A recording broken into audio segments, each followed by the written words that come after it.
So when I started to write this talk, I noticed some mockingbirds being really vocal and flying around our patio. And then I saw a hawk sitting on the garden wall. And I realized that the mockingbirds were alarmed and distressed because the hawk. And I watched as the hawk did some dive bombing raids on what must have been their nest.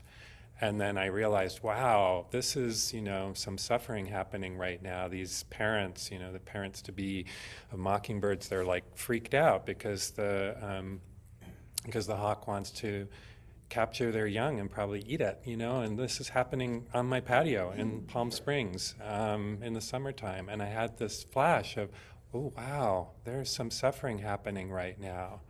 And yet there was something that I could do in this moment. I could open the door and I could scare off the hawk. And so I did. And there was a moment of satisfaction in doing it, that this particular suffering has ended or been postponed, at least for now. And so things felt a little better. There was this little satisfaction. And yet, of course, the hawk still needs to eat. Beings struggle to survive. The powerful still take what is not freely given. And loss and grief and pain are part of life. And we see this, and we see the pain in our own lives and the pain of others, and it's ever this way.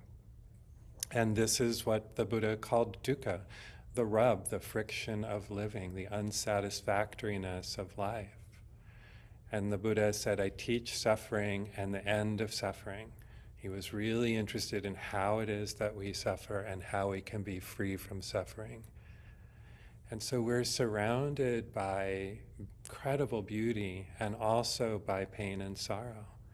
We're carried on these unfolding streams of life, never quite sure what will show up next. And in this unfolding, there is pain, there's loss, and there's grief.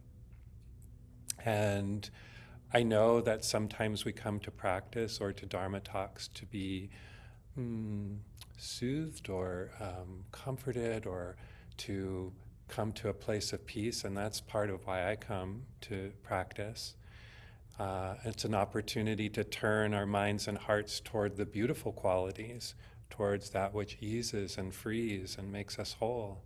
And so I really want us to always have time for that in our practices. But what keeps us going? What motivates us to move forward, to do our best, to stay awake and caring? So as human beings, or really any kind of sentient beings, we keep moving in the direction that we believe leads toward happiness, whatever that might be for us: connection, work, relationships, money, substances, kindness, meditation practice. Some of the things that we believe lead toward happiness really do, and some things don't.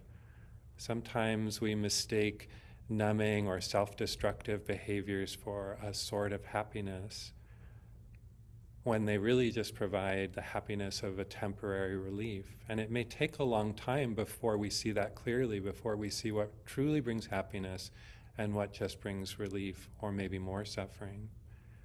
And so maybe over time we discover that, oh, my day really is a little better when I sit for 15 or 30 or 45 minutes in the morning.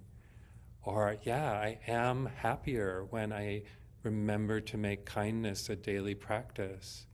Or yes, giving time and energy for the benefit of the communities that I love and the people that I care for really does feel good. And so then there's just that little or big yes, a yes to life, a yes even in the midst of all of this, even in the midst of dukkha. Because there is a certain amount of trust or confidence that comes from seeing the results of our efforts, our own internal wisdom, not because anyone told us, but because we see it for ourselves. So when I remind myself of my values and what's deeply important to me on a heart level, when I keep the Buddha's teaching of sila, personal integrity, and how I relate to the world, which on the Eightfold Path is wise speech, using speech that's true, kind, connecting, useful, timely. When I align with wise action, abstaining from causing any harm, or causing as little harm as I possibly can, and not appropriating what doesn't belong to me, not killing in action or in spirit. And then wise livelihood, not exploiting or creating conditions for other beings to suffer as I make my way through the world. So when I keep that framework of an ethical life in my heart and act from it, there are results that I can see for myself. And in the seeing, there is wisdom. In the wisdom are what the seeds of what the Buddha called saddha, or faith. And that's what I want to highlight this morning, this capacity or power of faith. In the language of the Buddhist teachings, as I just mentioned, saddha. And the English word faith might bring up religious wounding or even aversion. There can be a lot of baggage around that word. Blind faith, faith-based dogmas. My faith as something that separates or categorizes people, or the kind of faith that's actually an unquestioning allegiance to beliefs that ignore human suffering and needs. So Sharon Salzberg suggests that we reclaim the word if we would like to. And she writes about faith. Faith is not a commodity we either have or don't have, but a process we engage in. It's the act of opening our hearts and trusting what is possible. And she adds, faith in the Buddhist sense is the confidence that we can be free. So trust and confidence may be closer to what the Buddha meant when he said, faith is the seed for the harvest of wisdom. Faith is the seed for the harvest of wisdom. Faith is trust in what we know to be true through our own experience, and trust in those things that we may not have directly seen yet, but which our heart, our citta in the language of the Buddha, tells us are true. It's confidence in our own capacity for liberation, in the path, and in those who have traveled it before us. Just that we are here right now is an expression of faith or trust or confidence. Some confidence, even if it's just a little spark, that there are other ways of engaging with life and experience that lead to more freedom. And so we look at this faculty of saddha, or faith, or confidence, looking at it using a word that feels right for you. So faith, confidence, trust, and noticing our own relationship to it. Some of us know this power well, while some of us may just be discovering how it shows up for us. And faith or saddha can feel like a refuge, a place where our hearts can rest. And one framework that the Buddha used that I'll be reflecting on today is the 5 indriyas. So these are spiritual capacities that, as we develop them, transform into spiritual powers that actually fuel our practice and lead toward freedom. So the first, again, that seed energy is faith, saddha, trust, confidence, and it leads to energy. Energy leads to mindfulness. Mindfulness leads to collectedness of attention and awareness, and that awareness leads to wisdom. So saddha fuels our capacity to make an effort. Trust and confidence support energy. And that link between faith and energy is really a powerful place to examine, especially for those times when we feel unmotivated or life just seems to be happening to us. Faith energizes us. When you reflect on your own experience, does that seem true? We don't expend joyous, wholehearted effort in the service of that in which we don't believe. We may feel compelled, but there isn't any joy or juice in it.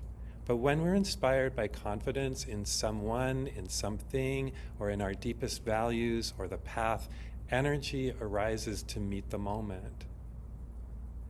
And you think about this maybe in the way that the energy that you might have when you're engaged in some busy work that you find sort of meaningless, but you just have to do it anyway. And the energy that's present for that. And then you think of how much energy would arise in the same moment if someone that you love and cared for called and texted you and said, I need your help. So our energy and our faith, our energy and our effort are fueled by what we have faith in, what we love, what's important to us, what we trust at the deepest levels of our being. And it's interesting to question or to think about, is faith a form of love?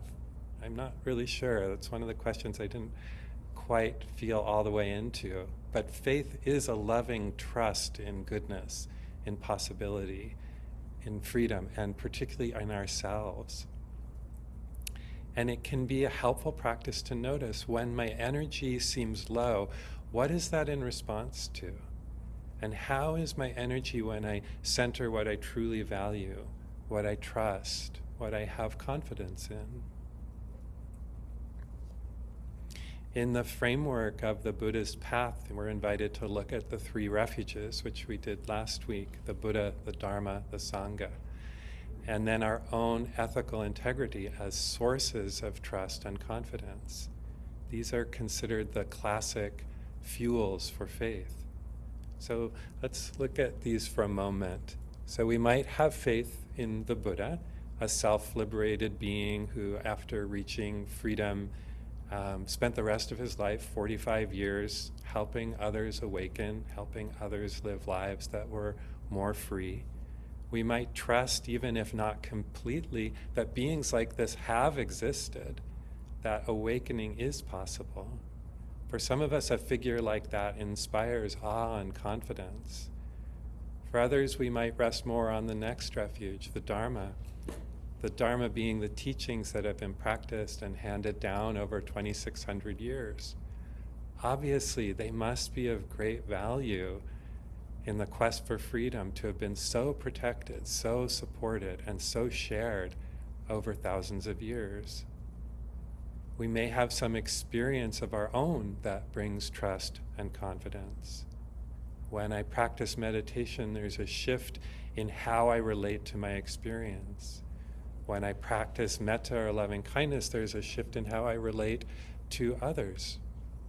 When I dig deep into the Buddha's teachings and begin to see through the illusion of a separate self, there's a shift in how I relate to the whole world. So we start to see the changes in us the longer we practice. Maybe there's less reactivity.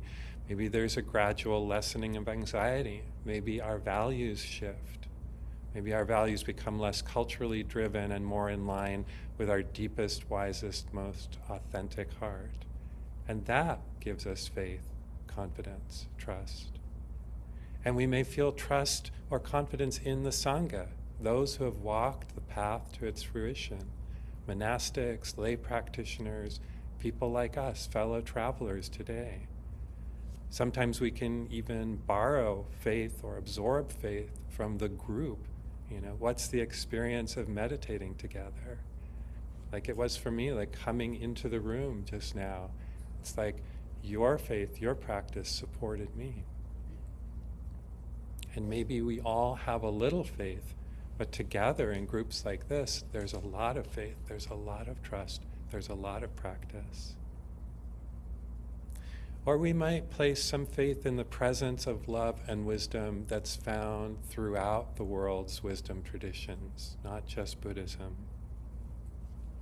Or confidence and trust could be inspired by a teacher, and that's happened to me many times. And I don't know whether I've ever been in the presence of a fully liberated teacher, but I have been in the presence and touched by the practice of teachers who are clearly committed to the practice of awakening and who share that through their teachings and how they are in the world. And this can be very powerful, this sort of inspiration of the Buddha or teachers or sanghas. It's called bright faith, the feeling sort of faith, inspired faith. But in the Dharma, it isn't ever just have faith in the teacher. It appears again and again in the suttas, the Buddha's teachings. Check the teacher out for yourself. Watch what they do, how they are in the world, and see if they inspire your trust and confidence. And the Buddha said to his followers that they should even investigate him as to whether he really was enlightened and pure in conduct by observing him for a long time. Faith, trust, confidence in this path is never he said or she said or they said, so I must believe. It's always judge for yourself. Do you feel in your heart this trust in the teachers, the teachings, the community? And if you do, that's a beautiful thing, arising from a place beyond words, an energetic alignment with your deepest values.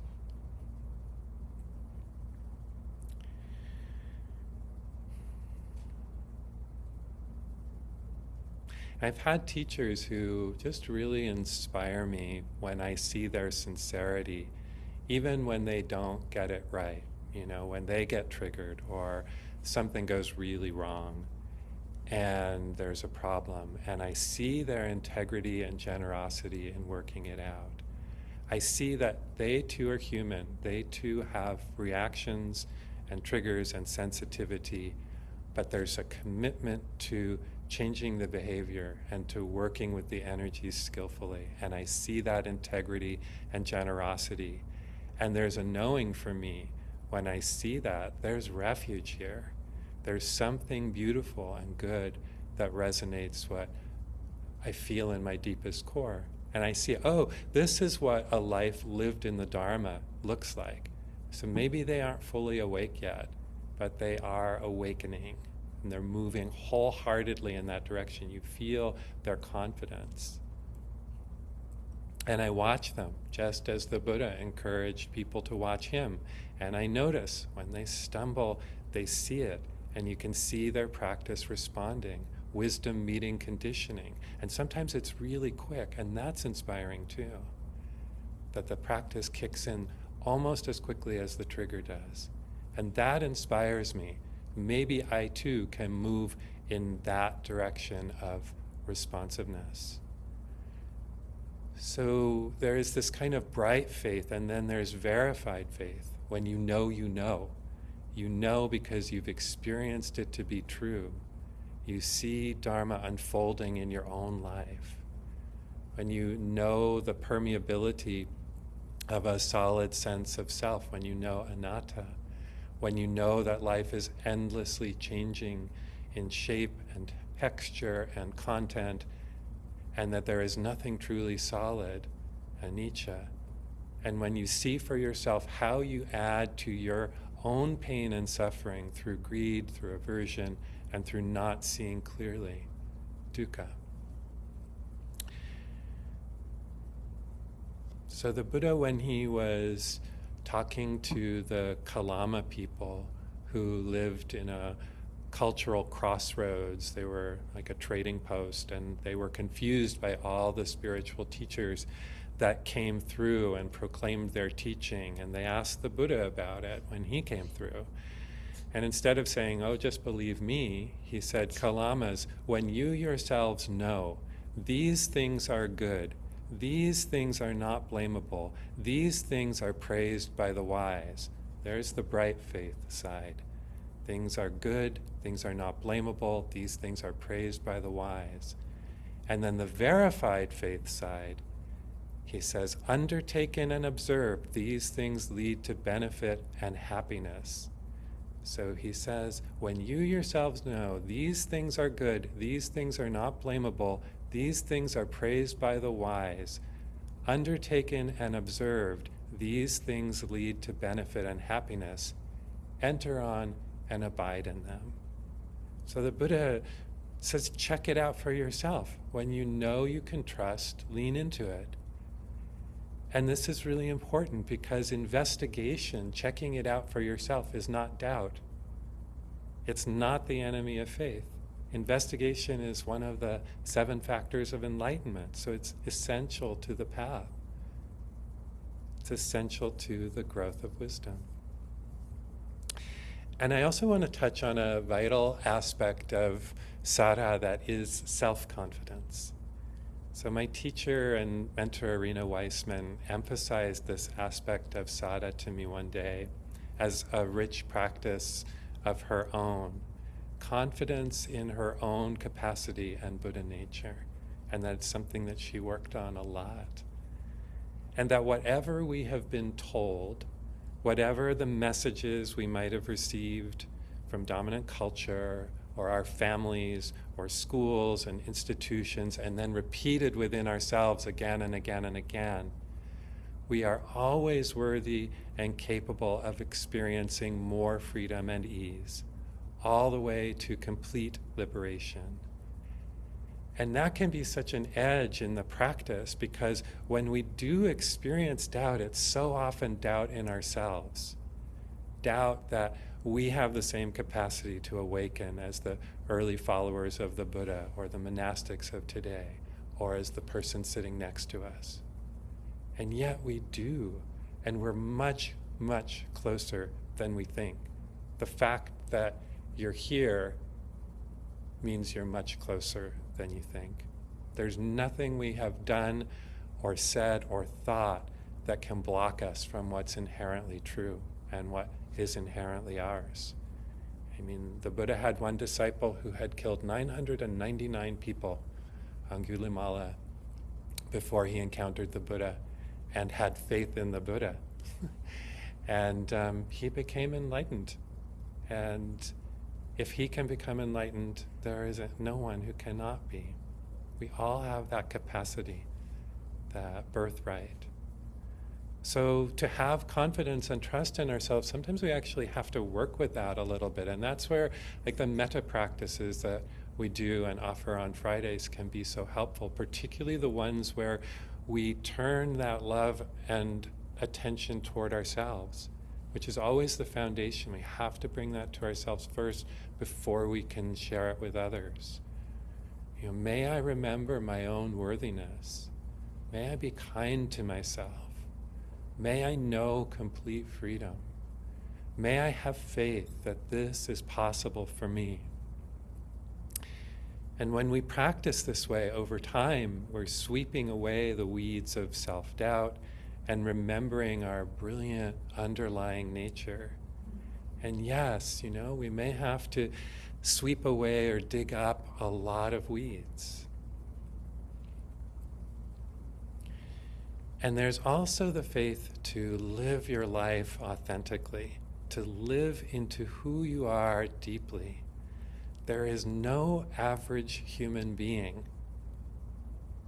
Each one of us is unique in our identity and our expression of life. And as I was contemplating faith, you know, and the different forms of faith in ourselves, I got this image, you know, some of us are purple irises, some of us are birds of paradise, some of us are the little flowers you see up on the hillside growing out of the rocks in the spring. Yet somehow we have more faith in the message that we should all be red roses than that we should be exactly who we are. And that's part of what we unlearn as we begin to see clearly through mindfulness the thoughts and the messages that we've absorbed, especially for those of us who've been marginalized or targeted for who we are. Living in alignment with our true nature rather than this red rose kind of myth is more than resistance. It's an act of faith.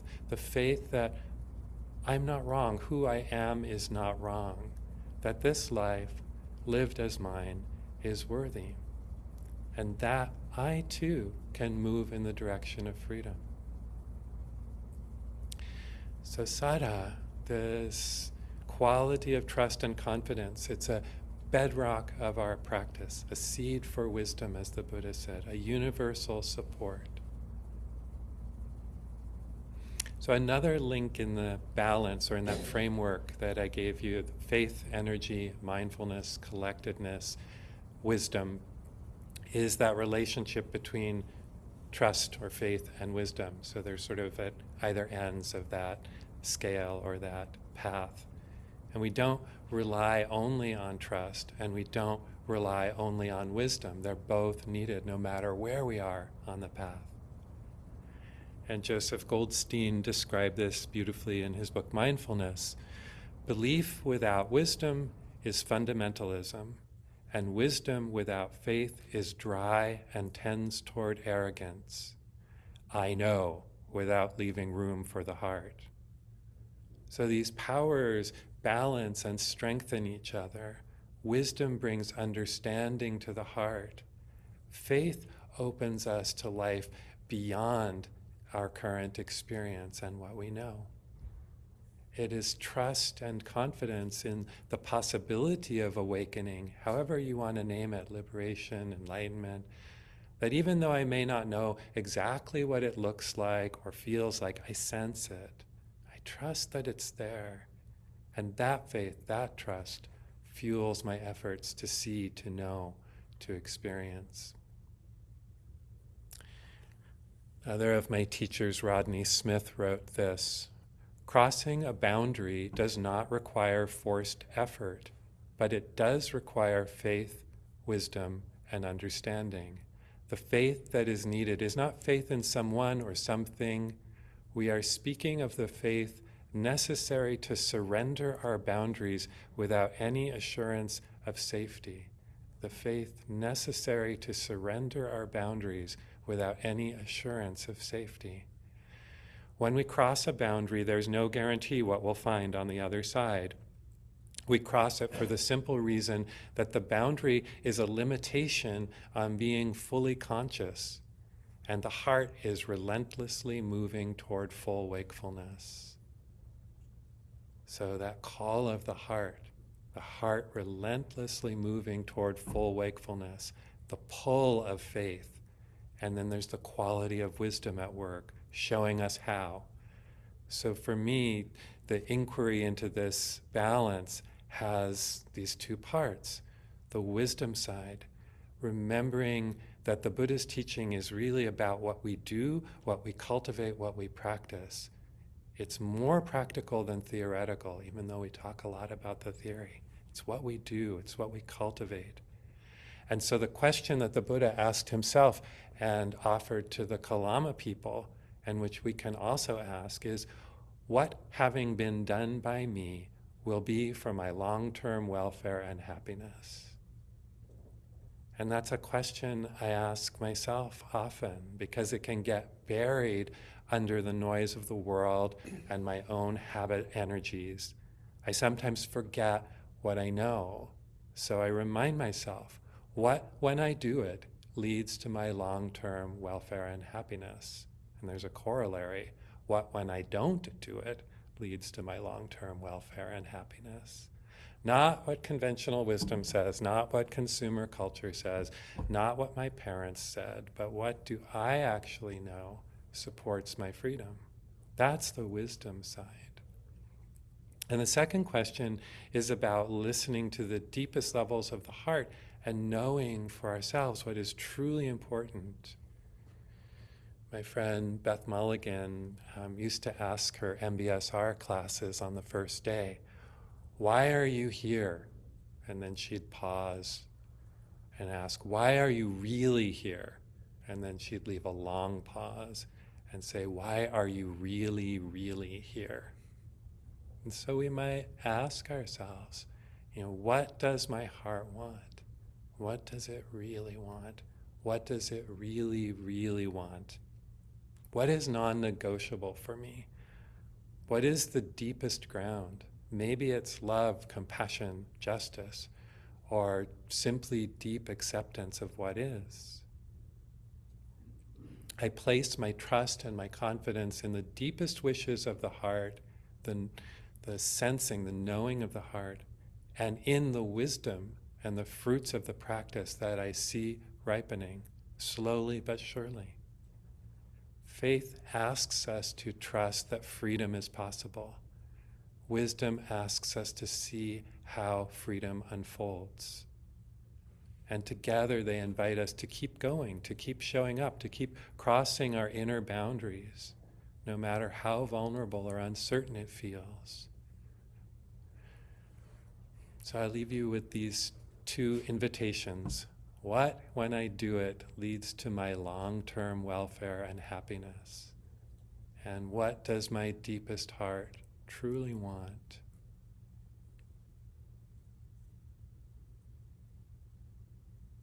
And where do I place my trust? What do I trust?